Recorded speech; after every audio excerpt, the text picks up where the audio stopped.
Hi YouTube, Darth here. This is Over Your Shoulder, a series where I follow an unsuspecting player and give unsolicited advice. Today's victim is Male Escort, a level 122 with some pretty nice stats and a definitive preference for the Assault and Recon classes. As I look over his shoulder today, I'll be talking about all the good things and the bad, and ways that Male Escort might improve. This is a match of Chain Link on Sunken Dragon, so let's see how Male Escort performs.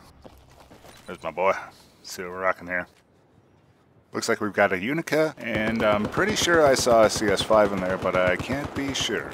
Now we're on Chain Link, so we're going with the flow. It's kind of dangerous to cluster up with a bunch of your friendlies, because you never know when a sneaky enemy might appear and just flank you all, or you might get a UCAV from this guy. The UCAV danger is a little bit reduced here since you're indoors. Looks like the US team is already out to a lead with 3 flags and 2 different Chain Links. It's kind of strange that they don't display that on the HUD for Spectator. We're pulling out that CS5 again for a quick shot, and it comes up with it. That's fucking amazing. Actually, let's take another look at that. That was an amazing shot, but I think this is one of those times where the Spectator desync from what the player is actually seeing on the screen is evident. I've noticed while doing these videos, I'm not always seeing exactly where somebody's looking and shooting.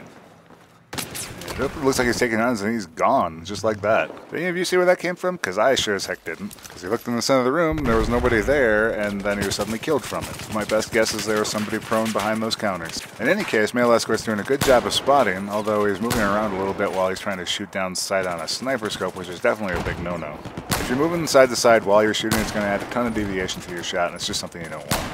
Male Escort does manage to come up with that easy kill, and it's why you don't go prone in front of a sniper, but he does run into the MG32, which takes him out. At this point, I'd be scratching my head and saying, is the sniper rifle really what I want on this map? Not really sure what the game plan is with the sniper rifle, but you can't get yourself to a position that it's worth using it. I don't know. I certainly wouldn't be charging into battle ahead of all my teammates. Because if you run into an enemy at close range with a sniper rifle, you got that one shot, and what are you going to do? A good job of playing the objective. Flags cap really quickly in this mode. So if you're not on top of objectives in this map mode, then you're probably losing the game. Unfortunately, you can't see the actual status of the flags in Spectator mode for Chain Link. That's probably an oversight. I just want to point out that's a really good use of the beacon on this map. Getting a beacon into this parking garage is fantastic, and he comes up with an easy knife right there. This parking garage is a fortress, but you have to be aware of the enemies that could also be around you, especially when you're looking out the window like that. And right there we see that he's aware of his target, but he's not able to take it out because he can't get that sniper shot off. Close quarters and sniper rifles, not my favorite combination. You know, if you're going to be looking over ledges, you probably at least want to have somebody covering your back or have some kind of motion sensors down. Another nice shot. Less nice shot.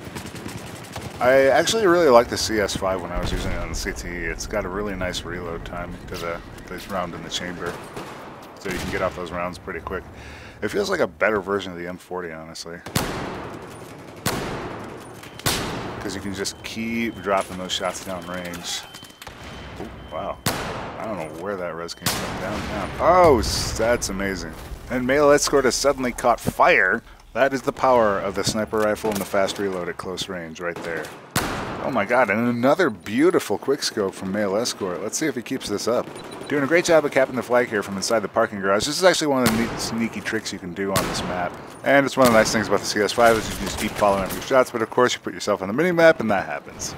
So in his last life, he was able to get into that parking garage and really sort of work those longer sight lines that the sniper rifles are good for.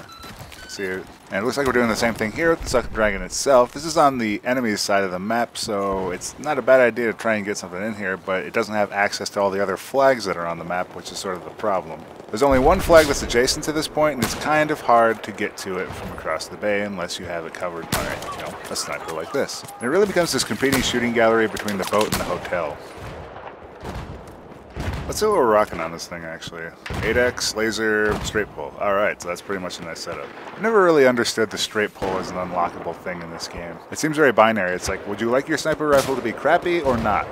But back to Male Escort, I like where he's sitting. The Sunken Dragon itself is a nice setup for snipers because you have these huge long lines of sight into the bay and 2 points on the map.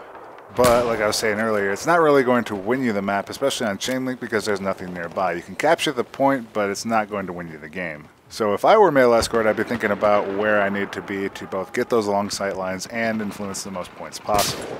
And it looks like he is finally moving out. Let's take a quick look at the map, and it looks like red is the only one on the burn currently. Blue has been in control of this map the whole time though, so I'm still thinking that this is going to be blue's game.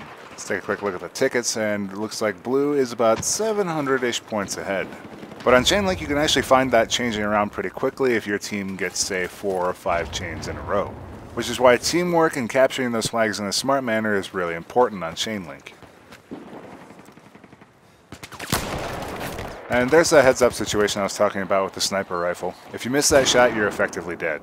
And it looks like we're back in the Sunken Dragon. I'm kind of curious what the map situation looks like. It looks like blue continues to be on that burn with 2 versus 1. If red doesn't make a motion here to win this game, they're definitely going to just continue to slide out of it. It's actually one of the things I've noticed the most about Chainlink is if you're behind, and you're behind by a lot of links, you move those tickets especially fast. I think right there in that case, I probably would have peeked that corner rather than just running around it. Whenever you see a dead teammate, you always want to take it a little bit slowly until you find the culprit. You definitely don't want to give them an easy shot on you to be the next victim. And taking a look at that minimap, you can see that blue has most of the map, which really bodes poorly for red. So if I were to keep on playing recon like male escort is, I think what I would do is put on a carbine and try to get that beacon somewhere important. This is one of the reasons why I don't really like playing recon that much, is when you take the sniper role, you find yourself playing back a lot more, and I like the aggressive game. Now he's in trouble. Finds cover, which is good. I think I might honestly turn off the laser if you know you're being spotted and shot at.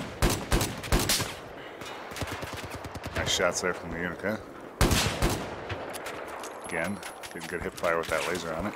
I'm definitely a big fan of throwing a laser on pistols, as it gives you that great hip fire ability with many of the pistols. Very nice. Making great use of the mini-map to find those targets. Male Escort is definitely showing a great affinity for getting that quick scope kill. And if you're wondering why he's running a laser on this weapon, with a sniper rifle that can give quick follow-up shots, it's nice to have the laser simply to give you that confirmation of where your barrel is pointing. And it's not like that laser is going to give away any more position than your big flashlight already does. That 8x scope glare is way more powerful than any laser could possibly ever make you, and plus that laser also gives you that nice quick chance hip fire that you might kill somebody at close range. Now we can see that flight cap stops, so you have to be on your guard because you know somebody's here but you don't know where they are, so you want to try and expose yourself as little as possible. I like to try and find cover with the biggest range of visibility possible, and it looks like somebody found him instead. The game's pretty quickly ticking away against red right now. They need to figure out how they can get some more flags. Looks like we're back in the garage, which is good, but we're still inside of the garage, which is bad. Let's take a look at the overall map situation and see what's going on here. Now, it looks like red's actually finally on the burn for the first time this map, but it looks like blue is quickly knocking them off that. Blue's done a really good job of controlling this map, and it's given them quite a lead in this map. The last time I checked, I believe it was about 700 points. Definitely not a bad idea there with the C4. One of the disadvantages of this particular parking garage is that unless you're on the top, you have to blow away the slats in order to use the windows on the sides. And like I was pointing out earlier, this parking garage is a nice little fortress. If you can get a squad in it with a beacon, it's actually really hard to get you out. This is pretty much the same parking structure as you'll find on Flood Zone. Try to get a lucky shot in there and it didn't work, and like I pointed out earlier, you missed that first shot with your sniper rifle, you're pretty much dead. There's that missed shot like I was talking about. Let's see if it rings true in this case. You can see the squad mate just spawned on him, so now there's 2 and you're in trouble. Good use and timing of the grenade. Looks like an M67, so it might take out both of them. Oh, now we're really in trouble. Interesting use of defensive C4. I'm going to have to give that a try in the future. But Male Escort is not able to outlast the spam of 2 squad mates' grenades. Turn into Male Escort, and it looks like we're back in the parking garage. Not making great use of this. I think one of the nice things about the parking garage is that you can use it to help yourself capture the 4 points that are around this. Male Escort misses both shots and gets downed by somebody with an automatic weapon. That's the other thing about the parking garage, is if you're going to be running around inside of it, you want to have something that's good for close quarters battles. A bunch of quick deaths. Whenever you have a bunch of quick deaths in a row, you want to ask yourself the question, am I doing the right thing here on this map? Am I spawning in the right position? Am I playing the right class? Whoa, look at that. You can catch all these. Oh, got too excited. Missed those shots, and now everybody knows you're here. And that's when they came hunting and killed you. So this is a problem for me and any other Battlefield players that are out there. If you see a giant cluster of enemies, calm down. Take your time, get those shots in, and you'll come up with way more of them than if you got really excited and all of a sudden just clicked as fast as you could. So the game situation is definitely still in Blue's favor. I think that this game is going to easily continue to just slide away from red. They have far too many players that are just sort of meandering about outside the capture points. Not shot. Not good enough. Male escort has returned. It looks like the red team is still well established in this area, but they just can't get it going here. I think one of my top points of concern for male escort is he spent so much time running around up here trying to find and jockey for the position. He's just not taking the shots that are possible. And here's the other reason why I like playing aggressively as opposed to playing long-range recon. I find that if you miss those shots, you've just alerted the enemy to your presence, whereas if you're closer with an automatic weapon, you pretty much get that shot dead on every time. So they don't have time to come and find you later, just like that. In this game, I like to live by the words, don't start a fight you don't intend to finish, because you don't want the other guy finishing it for you. So with male escort back, let's take a look at the situation in the game currently. How many chains we got going here? We've got 3 chains on red and 1 on blue, so they're on the burn currently, but we don't know for how long that'll last. Nice defensive use of C4. I'm going to have to start doing that myself as a sniper. Drop the C4 around the corner, wait for the guy that's chasing that kill to come for you and just blow him away. But at 9 health, I think I would stick down here and wait for it to regen rather than sticking my neck out and getting it shot off just like that. So getting back to that don't start a fight mentality, if you start a fight and you leave that target, you are now enemy number 1 in that target's mind. And 9 times out of 10, you can pretty much expect that they're going to be coming looking for you, which is why that defensive C4 might not be a bad idea at all. Aggressive players won't even have time to react. So the ticket situation is still about 500 apart, and we've got 3 chains to none. Nope, there's 1. So male escort's made it to the roof looking for some kills here, and it seems like he's not finding any and parachuting down, but he's parachuted in the middle of a bunch of enemies and he gets himself killed because of it. Now I'm a fan of aggressive plays myself, but I think if you are in the midst of the entire enemy team, it might be best to play it safe.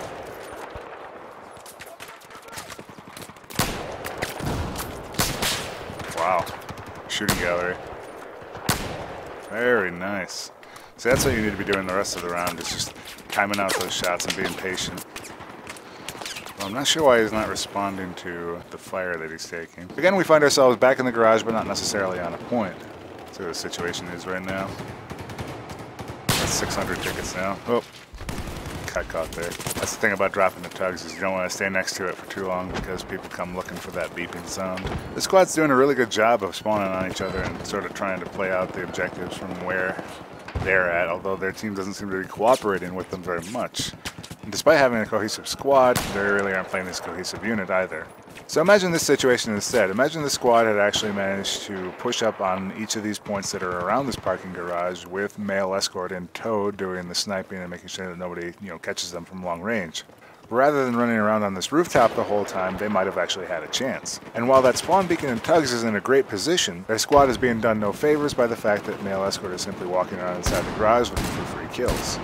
Although based on this behavior, I have to wonder if we're working on that Deagle assignment and trying to get Unica headshot kills. I think it's time, once you start filling on all those shots, to just switch to the sniper rifle and get that headshot just like that.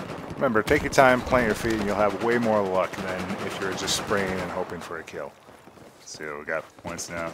Yep, by 800 apart. This game is continuing to slide away from red, and the Unica is just not holding its own there in close range. When I'm rocking a sniper rifle or something that requires high precision, I usually make my secondary complementary and make it require no precision. So something like a 93R or a G18 might be a nice complementary weapon if you have somebody closing in on you at that kind of range.